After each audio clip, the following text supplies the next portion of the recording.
So, you want to talk about your plans for the future. Better use will, right? Wrong. Well, you aren't completely wrong, but did you know there are many different ways to talk about our future plans in English? Want to know the right option for each situation so you sound much more natural when you speak English? Then stay tuned as I make talking about future plans easy.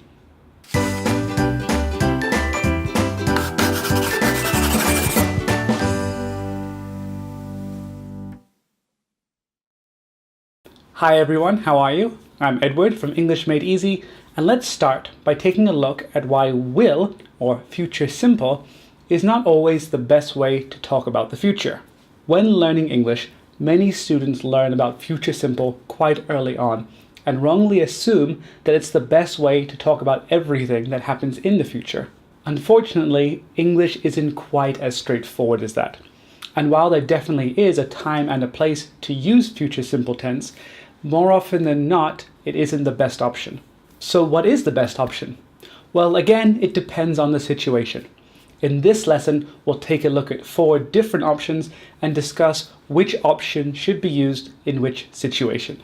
The 4 we'll learn about today are future simple, to be going to, present continuous, and present simple. You'll notice that only one of those 4 even uses the word future, and 2 of them use the word present. Weird, right? As I mentioned in this video I made giving you 10 of the best ways to improve your English, it's not simply about how grammar is formed or the jargon behind the grammar. Instead, it's really important to know when to use grammar. If you just focus on the structure, you'd probably have no idea that we can use present simple tense to talk about our future plans. For each of the 4 ways of talking about the future, we're going to look at the basic structure, as well as give you some really simple examples about how it can be used. Make sure you keep watching till the end of the lesson, because I got a very special task for you to complete to make sure you really understand the new language. Let's start by getting future simple, sometimes just referred to as will, out of the way, because this causes the most confusion. While we can use will to talk about our future predictions, we're not going to cover that in today's lesson. If you're interested in learning all the different ways we can use future simple tense, then I recommend you subscribe, because I'll have a lesson covering all of that coming really soon. Future simple can be used when talking about our future plans, but only in a very specific situation. And that's when we have just made those plans. Pretend you're having a conversation with a friend, and they let you know that they're going to the cinema. Before the conversation began, you had no idea that your friend had this plan. You also want to go to the cinema. Again, you didn't have this plan before the conversation began. So what's the best thing to say? In this situation, we can use will to discuss the new plan we just made. Perhaps saying something like, "Oh, that sounds good. I'll join you." And how about the grammatical structure? The structure is really simple. We just use subject plus will plus the infinitive. Let's check out some other examples. I completely agree with you. I'll email the client right away with the new details. I'm afraid I won't be able to attend the party as I'm sick. I hope it's a lot of fun. So, you're free at 6 o'clock, right? Great. I'll see you there. Hopefully in those examples you can see how will is used when you're in the middle of a conversation or you've just been presented with new information and you make your plan there and then. The next way to talk about future plans is probably the best and the most common. To be going to.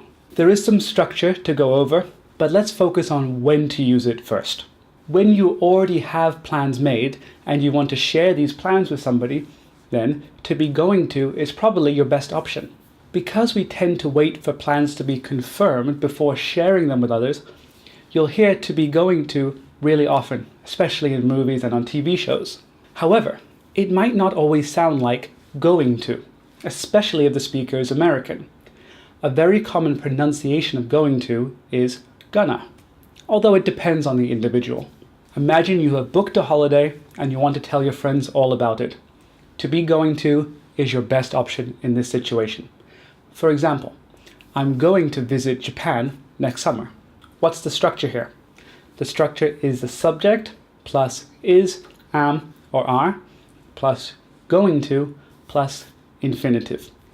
The structure is pretty straightforward. Just make sure you match the verb to be to the subject. Remember, I goes with am, he, she, and it go with is, and you, we, and they go with are. Let's take a look at some more examples to improve your understanding.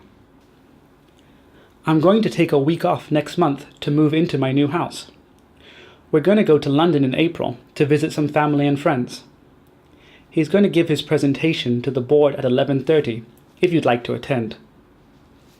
Hopefully in those examples you heard that I contracted the subject and the verb to be as well as going to. So I am became I'm and going to became gonna. You don't have to do this, but it will make your accent sound a little bit more natural. The next way to speak about future plans is with present continuous tense. To get a really detailed understanding of present continuous tense, check out the video linked above. In that video, I go through all the different ways we can use present continuous. So if you care about speaking accurately, I strongly suggest checking it out. Basically, we can talk about future plans using present continuous tense if we're being really specific with the details and the plan isn't too far into the future. The structure of present continuous doesn't change even when we're speaking about the future. It's a subject plus is, am, or are plus verb ing. But don't forget to specify the time. Because we use present continuous when talking about future plans which are a little bit more specific than when we use to be going to, often a conversation will begin with to be going to and then change into present continuous. For example, I might say something like, I'm going to visit Japan next summer, and then transition into present continuous. I'm traveling with my family. I'm staying there for 3 nights. Let's take a look at some more examples while using present continuous to talk about our future plans. On Saturday, I'm meeting a couple of my friends at the mall to watch a movie. We're leaving very early tomorrow morning, so make sure you get plenty of rest. She's performing at the club this Thursday. Would you like to go? If you are a little bit confused between the difference of present continuous and to be going to, don't worry. In fact, most of the time, the two can be used interchangeably because they are so similar. One piece of grammar that can't be swapped with going to and present continuous is present simple. Yep, that's right. We can use present simple to talk about our future plans. The idea sounds a little bit strange, but in fact, it isn't too complicated. Think of things which have a fixed schedule or timetable. For example, an airplane, movies, or a class. When talking about the starting and finishing time of these events, we can use present simple even though they're in the future. If I'm planning to meet my friend for a movie and he asks me what time the movie starts, I can reply by saying, the movie starts at 8 o'clock. Even though this is in the future, because the movie has a very fixed timetable, I can use present simple tense. In case you've forgotten the structure of present simple, it's just subject plus verb 1. If you'd like to know a little bit more about present simple, check out the video linked above. Let's take a look at some more examples of using present simple to talk about our future plans. The plane leaves in 30 minutes. We need to hurry or we'll miss it. The class starts at 7 p.m. and finishes at 10 p.m., so you should eat dinner beforehand. The movie begins soon. Are you going to make it on time? There you go. 4 different ways to talk about your future plans depending on the situation you're in. Remember, English can be very contextual, so remembering when to use a language can be more important than understanding exactly how to use it. I'd like you to practice now. In the comment section below, I want you to write about all your really exciting future plans. Try and make at least one sentence using every one of the structures I gave you before. Post them in the comments below and I'll check them. Good luck. Thanks for watching this lesson of English Made Easy. If you feel like this video helped you, please give it a like, share it with your friends, or even consider subscribing to see more of our videos. If you have a question that you want answered, please post it in the comments section below. Or if you'd like to join our community, follow us on Facebook, Twitter, Instagram, or even support us on Patreon. You can find the links to all of these below. Thanks for watching and keep learning.